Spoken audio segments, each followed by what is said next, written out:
Hi, everyone. Thank you so much for joining us. This is episode 12 already of Spare Thoughts, and we're glad you've hung in there with us. This is Dana, my lovely daughter. I'm Debbie. And again, we're here to talk about authentic conversations and have fun and just share about life in general. So, we're here today because it has been 1 year since we transitioned my 30-year-old event planning company to Dana, Time to Spare, and I started a company called Time to Shine. And so we've been doing these podcasts for a year as well. We've had lots of interesting guests. Hopefully you're all caught up.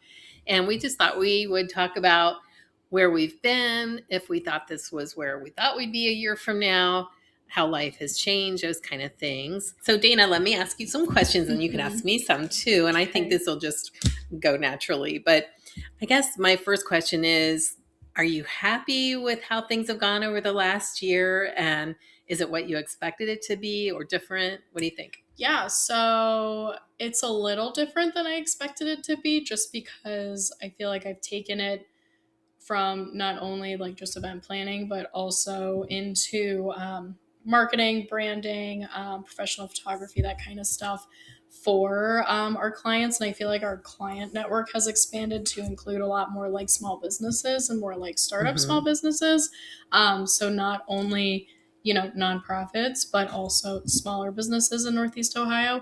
So that's been really cool because I've gotten to learn a lot about different businesses, their structures, their internal structures, other contractors that they work with, stuff like that. So that's been really interesting.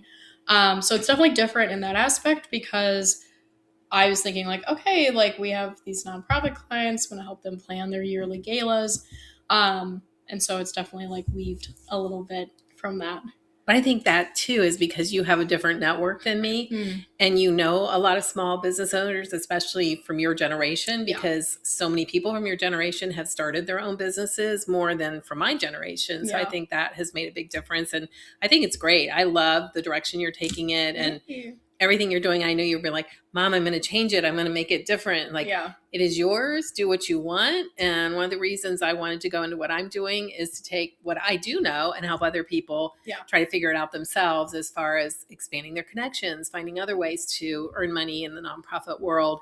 And it all kind of led me to what I'm doing now with planning a conference where people share their stories and also writing my 4th book, How to Tell Your Story. And not just kind of a how-to manual, but what do you do with it once it's done? So I think it's been great. I've enjoyed it. I've enjoyed being mostly retired, but still working out in the community, volunteering, doing all those kind of things. Yeah, I think our changes have been good. I don't think that, anything unexpected has come along. I think we've been able to have some great guest speakers join us and talk about so many different things that they're involved in, their backgrounds, those kind of things. And again, that kind of led me to, well, we should do this in a bigger way. Hopefully people are listening to our podcast and getting information. Our 11 subscribers, thank you very much. Yes, exactly. Hang in there with us. Please share. And then anyway, but get to a bigger audience where we can share this kind of information, even with younger generations or other generations, other types of businesses, other types of community members, those kind of things.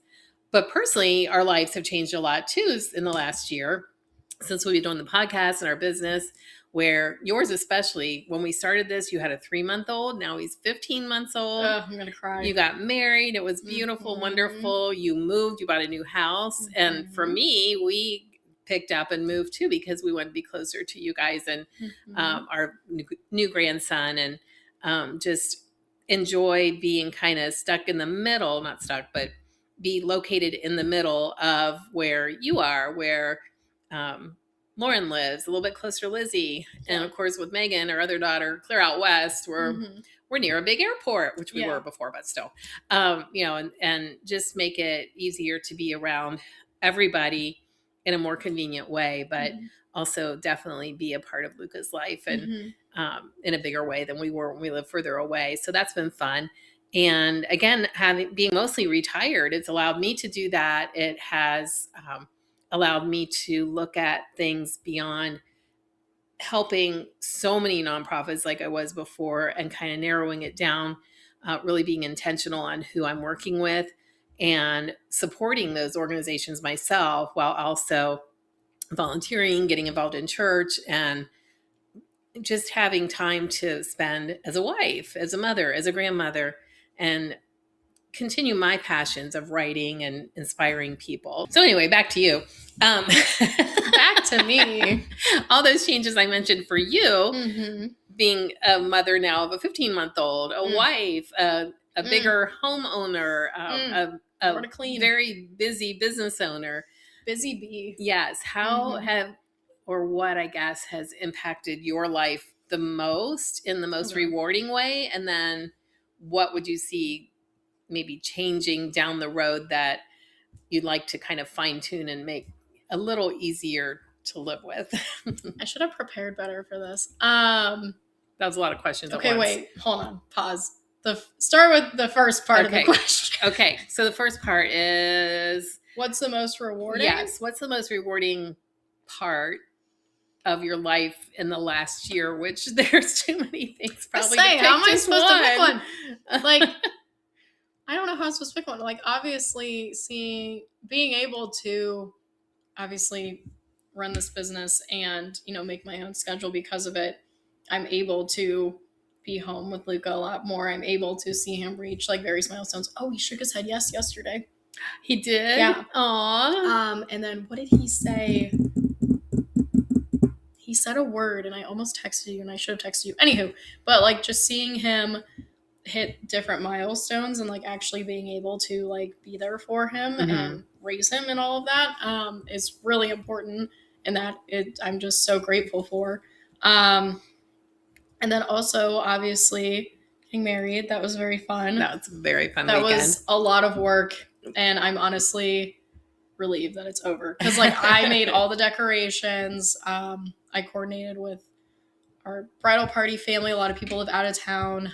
It was just a lot of coordination, a lot of DIY, a lot of, lost sleep, but that's okay. It was very fun. It was very beautiful. Very fun. It was so much fun. And that's the creative in you, though. Over and over again. Yes. It was so fun. Weddings are so quick. It just seems like all that work and all those months, and then it's over in the blink of an eye. It truly was. And you and I both said, did we even talk to certain people? Did we even know they were there? It was just a lot. I know. I was like even panicking because I was like, did I even like say hi to I was like, were these people even there? I don't know, because it was just a blur. Like it wasn't. It always is. Yeah, it wasn't because I wasn't paying attention. It's just like truly was a blur. Like I think back and I'm like, oh my gosh, like I don't even know. Yeah.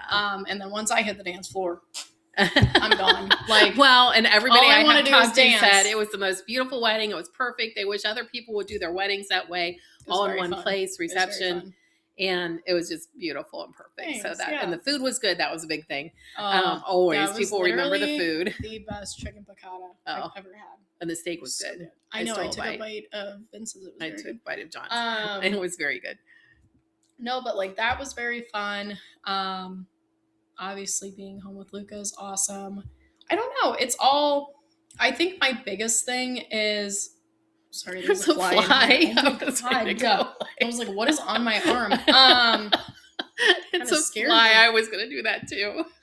Well, I think the biggest thing though, and I was just talking to one of my friends about this, I am so thankful for my clients. Like all of the clients I have right now, like truly are my dream clients. And I'm not even saying that just to like kiss tush. Like literally, I love them all. They're so kind, understanding. They're just like real people. Like they also have lives outside of work, right? Yes. And they're nonprofits and whatever they're doing. Like they understand, I do have a child. I am, home with him a lot. So the times that I'm working are very wonky. It's, 5 a.m. It's during his nap time. It's after he goes to sleep. So they are great with working with my schedule, when I have childcare versus when I don't. And everybody's just very kind of understanding. Like I just had a call with one of my nonprofit clients and they wanted to do a monthly status meeting for social media management. Totally. And they suggested a day that I do not have regular childcare. And I said, I'm so sorry. I don't have childcare at the time, but he typically naps like X to Z.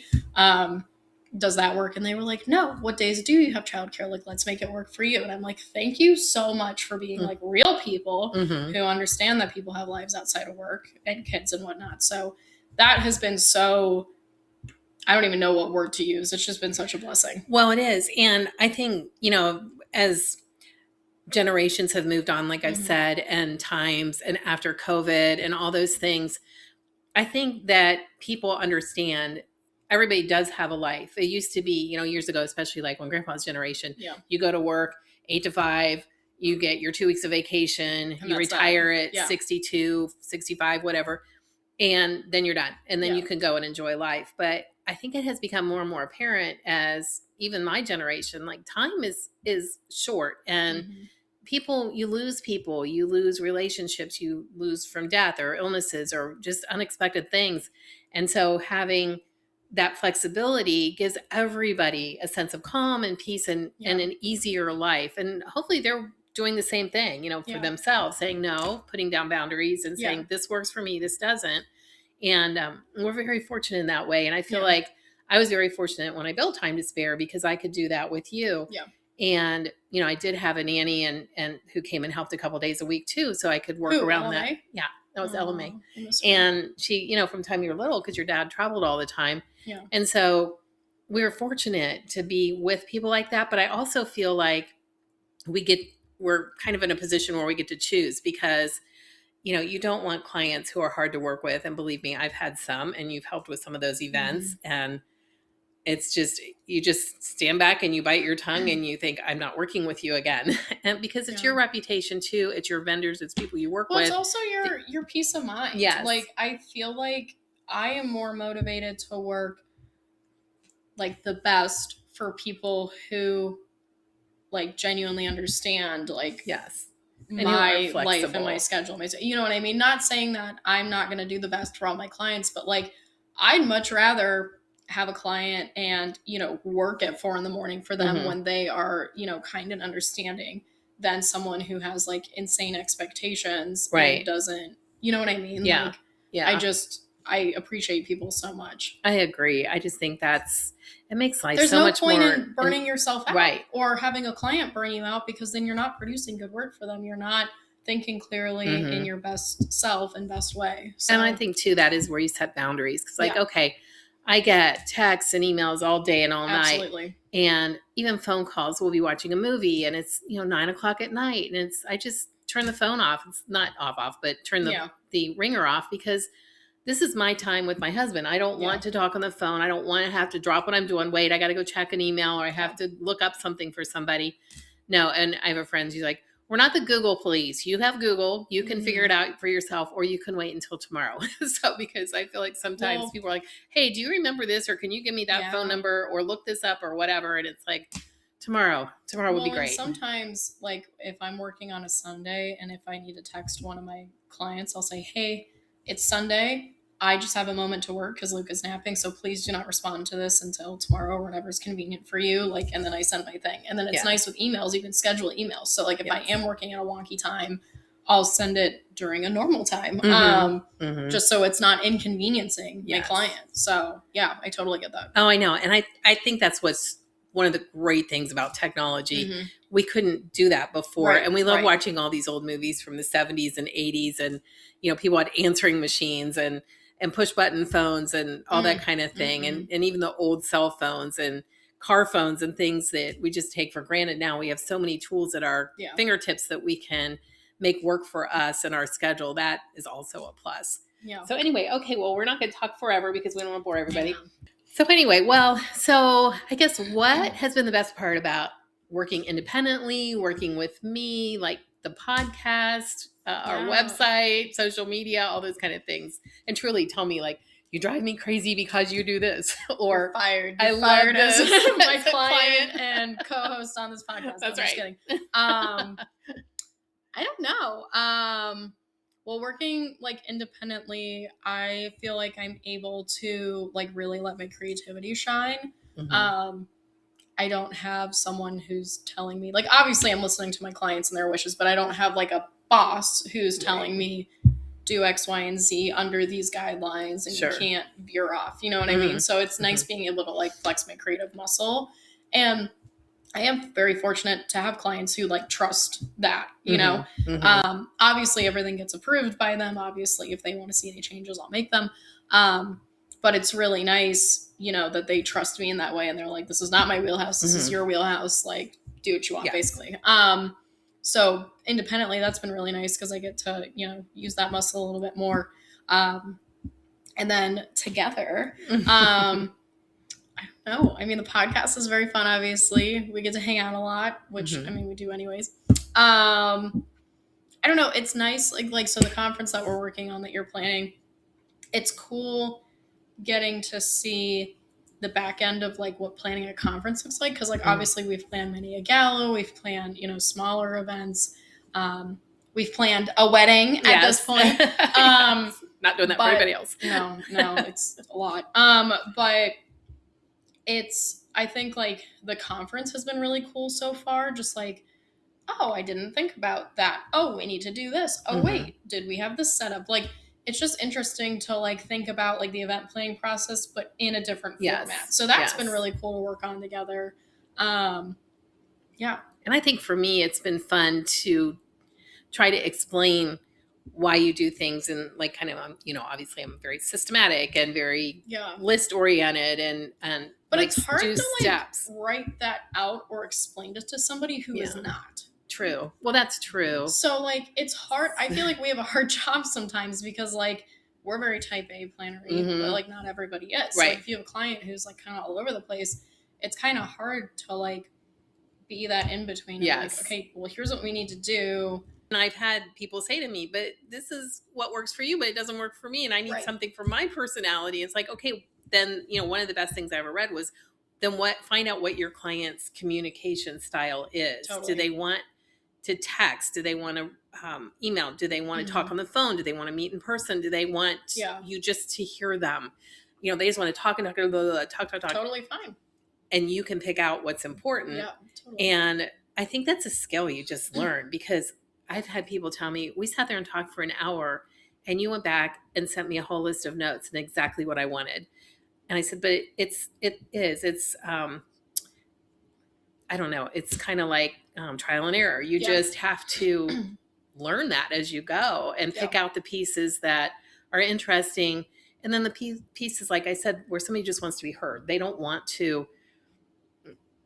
their whole life story out there, but they need to say it to somebody. Right. So you pick out the pieces that are important for what they need you to do. And then it's just a trial and error skill, I guess, that you learn over the years. So for me, it's fun because I feel like I get to have the teacher in me help you learn those kind of things that have taken me all this time to learn, and you can bypass all the years, but still make it your own. And I just think that what has been fun for me is to watch you take that and build it into what you want it to be, which allows me then to do what I want to do, which is not social media. And I don't know Canva and graphics and how to make things look great, but you do. And it's so great having you let me be one of your clients to take on those things, because it's the same as anything. I've said all along, I'm not an accountant. I'm not an attorney. I'm not a graphic designer. I'm not a caterer. I'm not any of these things. Yeah. So find the one that you really feel is your expert and let them do their work. Right.